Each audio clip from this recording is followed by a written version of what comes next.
నమస్కారం, welcome to I dream. నేను మీ విజిత.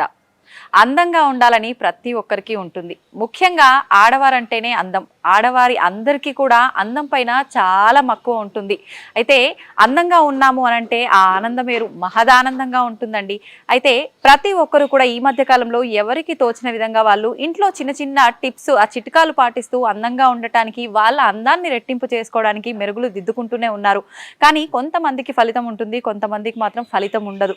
అయితే ఆ చేసే విధానం అంతా కూడా మనం ప్రొఫెషనల్గా కనుక ఫాలో అయితే కనుక నిజంగా అందం అనేది మన సొంతం అవుతుంది.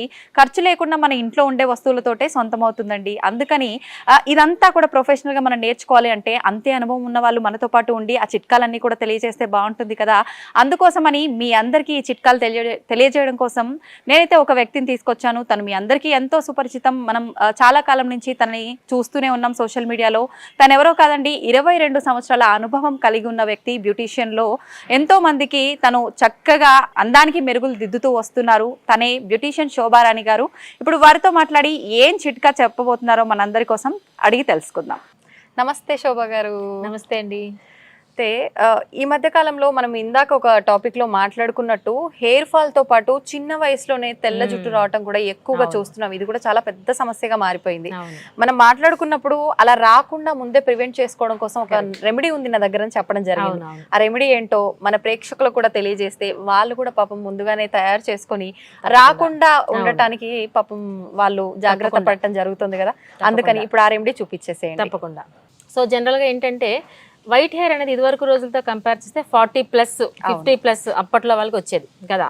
సో ఇప్పుడు ఏంటంటే మనకి 13, 14 అంటే టీనేజ్ నుంచి వైట్ హెయిర్ వచ్చేస్తుంది. రీజన్స్ ఏదైనా కావచ్చు, స్ట్రెస్ అవ్వచ్చు, పొల్యూషన్ అవ్వచ్చు, హెరిడిటరీ అవ్వచ్చు, ఏదైనా అవ్వచ్చు, గ్రే హెయిర్ వచ్చేస్తుంది.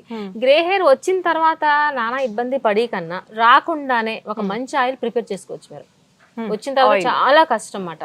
సో ఆయిల్ ప్రిపేర్ చేసుకోవచ్చు. అది ఏంటి అంటే ఆయిల్ చెప్తాను. ఆయిల్ కి రీప్లేస్ ఏదైనా ఉంటుంది అన్నమాట. ఇప్పుడు ఇది బాదం ఆయిల్ యూజ్ చేసుకోవచ్చు, కోకోనట్ ఆయిల్ యూజ్ చేసుకోవచ్చు నేను చెప్పేది ఇప్పుడు. లేదంటే క్యాస్టర్ ఆయిల్ అంటే ఆముదం ఇంకా బాగా పనిచేస్తుంది. అంటే ఇది వరకు రోజుల్లో చూడండి చాలా మనం పాతకాలంకి వెళ్తే ఆముదం ఒక్కటే అప్లై చేసుకునేవారు వాళ్ళు. కానీ బాదం ఆయిల్ గానీ ఆముదం గానీ చాలా జిడ్డుగా అనిపిస్తాయి అంటుంటారు కదా. జిడ్డుగానే ఉంటుంది. దాని బదులు కొబ్బరి నూనె వాడితే రిజల్ట్ కొబ్బరి నూనె వాడచ్చు హ్యాపీగాను. కానీ అన్నిటికన్నా క్యాస్టర్ ఆయిల్ అయితే మనకి జిడ్డుగా ఉన్నా సరే దానికి వర్కింగ్ మనకు కావాల్సిన బ్లాక్నెస్ కదా. అవును. సో గ్రే హెయిర్ కంట్రోల్ అవ్వాలంటే ఫస్ట్ మనకి క్యాస్టర్ ఆయిల్ ఉపయోగించాలి. ఇప్పుడు సింగిల్ గా ఒకటే ఆయిల్ ఉపయోగించాలా? చాలా మంది ఆయిల్ ప్రిపేర్ చేసేటప్పుడు అది కొద్దిగా ఇది కొద్దిగా ఆముదం కొంచెము, కోకోనట్ ఆయిల్ కొంచెం అలా మిక్స్ చేస్తుంటారు కదా. అలా కూడా చేయొచ్చా? అలా కూడా చేసుకోవచ్చు. సో ఇప్పుడు నేను చెప్పేది ఏంటంటే ఈ రోజు మనకి కోకోనట్ ఆయిల్ గానీ, బాదం ఆయిల్ గానీ, క్యాస్టర్ ఆయిల్ గానీ ఏదో ఒకటి మనకి ఒక 250 ml తీసుకోండి. ఓకే. స్టవ్ మీద పెట్టి బాయిల్ చేస్తారు. డైరెక్ట్ బాయిల్ చేస్తారు. తర్వాత మెంతులు చూడండి. ఇవి మెంతులు రోస్ట్ చేసిన మెంతులు, నార్మల్ మెంతులు కాదు, బాగా రోస్ట్ చేసిన చూడండి, బ్లాకిష్ కలర్ లో ఉన్నాయి. మనం మామూలుగా పల్లీలు అవి వేయించినట్టుగా వేయించాలా కడాయిలో? ఇది ఇంకా రోస్ట్ మార్చేసేయాలి. హై ఫ్లేమ్ లో పెట్టేస్తే అయిపోతుంది. పెట్టి మొత్తం మార్చేయాలి అంతే. నిజంగా అంటే మనం ఏదైనా చేయాల్సిన దానికంటే ఎక్కువ చేస్తే దాంట్లో ఉన్నాయని పోతాయి అంటారు కదా. ఇప్పుడు ఇలా మనకు కావాల్సింది బ్లాక్ కావాలి, అందులోంచి మెంతుల్లోంచి వచ్చే బ్లాక్ పౌడరే కావాలి. ఓకే.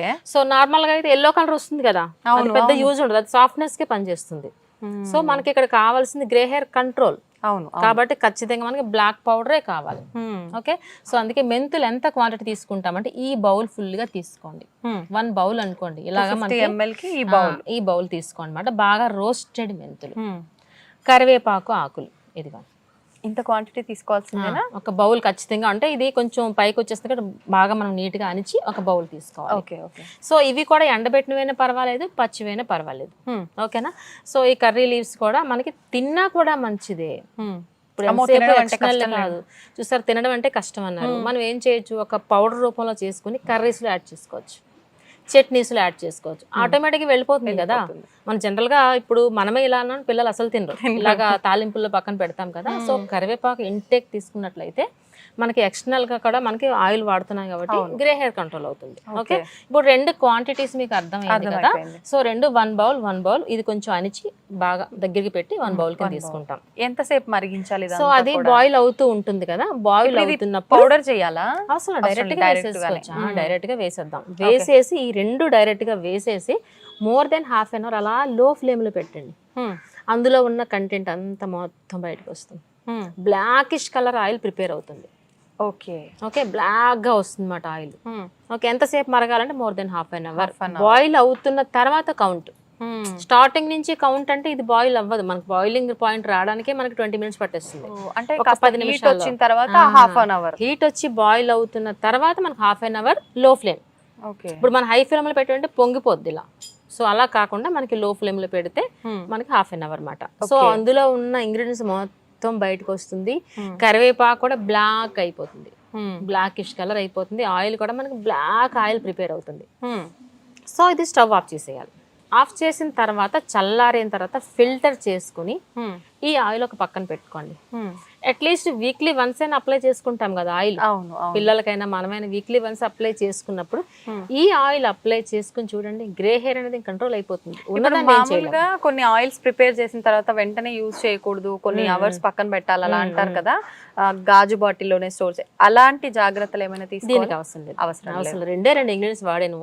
సో ఇందులో కొంతమందికి ఇప్పుడు నేను ఇందాక చెప్పాను క్యాస్టర్ ఆయిల్ అయితే ఇంకా మంచిది అన్నాను కదా.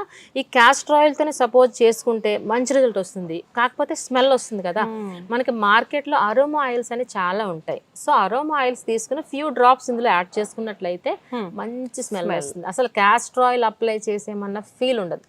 ఇప్పుడు అప్లై చేసుకొని ఓవర్ నైట్ అప్లై చేసుకొని హెడ్ బాత్ చేయాల్సి ఉంటుందా, లేదు ఒక 1 hour బిఫోర్ అప్లై చేసుకొని స్నానం చేస్తే బాగుంటుందా, ఎలా చేయొచ్చు అంటారు? డైలీ అసలు రాసుకున్నా కూడా మంచిదే, కానీ డైలీ ఎవరు అప్లై చేసుకోం కాబట్టి అంత ఓపిక ఉండదు, అసలు అంత ఇంట్రెస్ట్ ఉండదు కదా. సో అందుకనే ఓవర్ నైట్ అయితే ఇంకా మంచిది.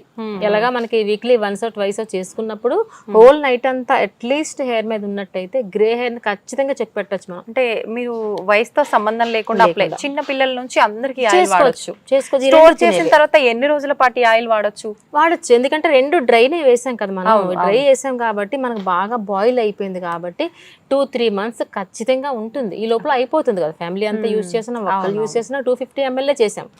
అది బాయిల్ అయ్యేసరికి ఇది మళ్ళీ అబ్జర్వ్ చేసేసరికి తగ్గిపోతుంది క్వాంటిటీ.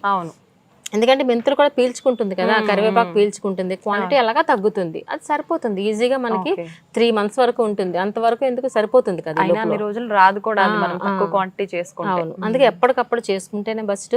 సో అంతేకాకుండా ఇప్పుడు మనకి హెయిర్ ఫాల్ కంట్రోల్ అవ్వాలి అంటే ఎంతసేపు ఆయిల్ అంటే వైట్ హెయిర్ గురించి చెప్పుకుంటున్నాం మనం. అసలు హెయిర్ ఫాల్ కంట్రోల్ అవ్వాలన్నా కూడా ఎవ్రీ టైం నేను చెప్తూ ఉంటాను కదా ఫుడ్, అలానే ఐరన్ రిచ్ ఫుడ్ తీసుకోవాలి.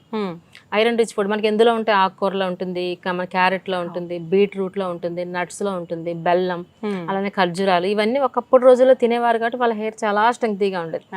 ఈ రోజుల్లో ఇప్పుడు ఇవన్నీ మానేసి ఈవినింగ్ పిజ్జాలు, బర్గర్లు ఇవన్నీ వచ్చేసిన తర్వాత బెల్లం ఫుడ్స్ మానేసాం, జంక్ వచ్చేస్తా ఈ బెల్లం ఫుడ్స్ మానేసాం. అవంత బాగా అట్రాక్ట్ చేస్తున్నాయి మరి చేస్తున్నాయి. సో ఆ బెల్లం ఫుడ్స్ తిని చూడండి, హెయిర్ ఫాల్ కంట్రోల్ అవుతుంది కదా, అండ్ మనకి హెల్దీగా ఉంటుంది. సో మనకి ఎంత లెంగ్తీ హెయిర్ ఉన్నా, గ్రే హెయిర్ ఉంటే కొంచెం ఇబ్బంది పడతారు కదా, ఇలాంటి ఆయిల్ యూజ్ చేసినట్టయితే గ్రే హెయిర్ ప్రాబ్లం అసలు మొత్తానికి కంట్రోల్ అయిపోతుంది. వచ్చిన దానికి ఏం చేయలేం, మనం డై అలాగా వేసుకోవాలి, ప్రివెన్షన్ అన్నమాట ఇది. సో ఇప్పుడు హెరిడిటరీ ఉందనుకోండి, వాళ్ళ హోల్ ఫ్యామిలీ అంతా గ్రే హెయిర్ వచ్చేస్తుంది ఎర్లీ స్టేజ్ లో అంటే, పిల్లలకి ముందుగానే ఇలాంటి ఆయిల్ ప్రిపేర్ చేసి మనం అప్లై చేస్తే రాకుండా ఉంటుంది కదా, ఇది బెటర్ కదా. అంతే.